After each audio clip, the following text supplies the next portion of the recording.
It's called Just Single.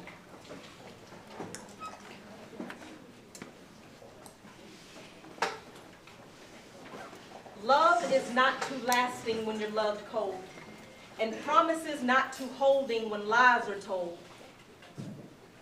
It was just the other day, and I was filling out an online form that was asking for so much personal info, but I had to get it done, so I started at the top.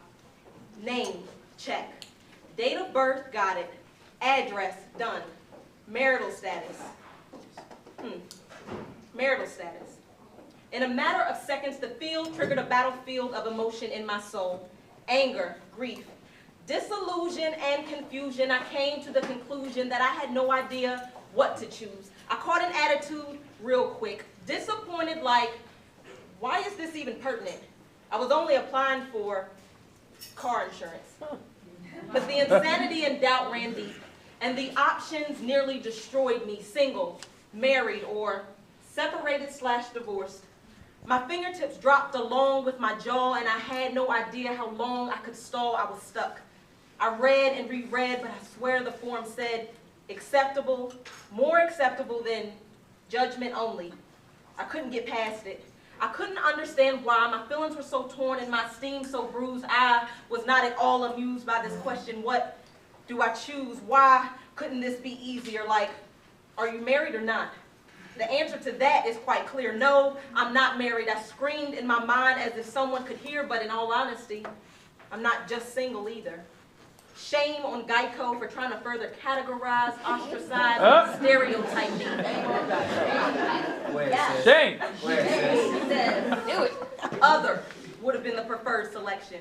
Deflection of a label and protection from the stares, at least the please explain further box, would unlock and open my heart where I could start to express that I was not just single, but had an experience to share. I would have said, I fell in love at 14, engaged at 22, married at 24, but was left devastated, rejected, and lost at 25. The honeymoon was over before it even began. I had planned on forever, but never planned on his lies, counted by the number of tears that I cried on days that never seemed to end. Impregnated with brokenness, he delivered my perfectly broken heart at 9:45 on a cold day in December. I remember those vows that must have fallen on deaf ears like quicksand, soaking up mute tears, bewitched by a falsehood, a facade I just knew was an answered prayer. I was fooled. Wow. I would have said, like a war veteran from Iraq, my beautiful world was shaken. Earthquakes in diverse places. I never thought I would be standing in this place. Yes, the end time was near. I remember when I believed pinky promises would bind the soul. So covenants must bind eternity. But while I was on cloud 9, flying high, he was lying down low, and that blew me away. I said, while I was on cloud 9, flying high, he was lying and down low, and that blew me away. He was my everything. Tell the truth. She got the room. And I would hold my breath for him. And that was fine for him, so that I couldn't question him, but I did, like, where have you been? And who was he? And why is this guy in your iPhone pic? Sure, yeah, right. I was confused too. Love is not too lasting when you're loved cold, and promises not too holding when lies are told. I would have said, fool my mind once, shame on you. Stab my heart twice, shame on you too. It would have been easier to understand. Easier to understand if he wanted one more beautiful, more loving, more exciting, more patient, more perfect, more pretty, just more better than me. But you see, in reality, he simply sought one more he than I could ever be. I couldn't compete. I was his ride or die, and then he killed me. He murdered me mentally. He destroyed my self-esteem, and I wanted to stay. I really tried to. Sometimes love is blind, and sometimes you're just lied to. I remember sitting in a doctor's office, alone, crying, realizing I could be dying in love with my murderer, thinking, this life isn't fair.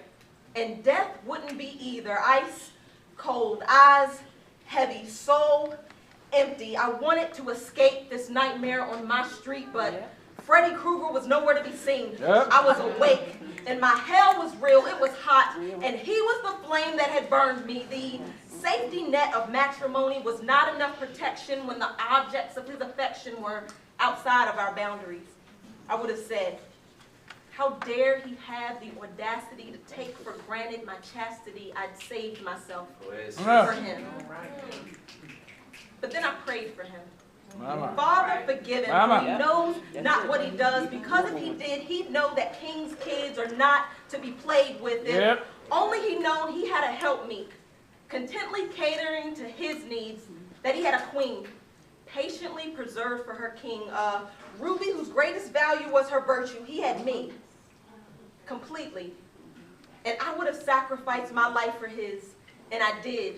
I died to be lied to by the one that I cried to. How could this happen? But standing on the shoulders of a mother who told me don't ever give up on God. And a father who said, you don't ever give up on you. I had to do what I had to do, but all of that would have been a bit too much for a Geico.com comment box. Ain't that the truth? I need a comment box. Give it to him anyway. Give it to him anyway. So there I sat. And other was not an option to select. Neither was single with the story. So I had to accept that I may never have the opportunity to explain an oxymoronic marital paradox. I struggled to connect the disconnects in my mind, but by process of elimination, I had to choose the only one that remained. I had no choice but to choose the one that best described my story, the judgment, the stigma, and all of its glory. I had to accept that I was no longer married and could no longer claim just single. Nice.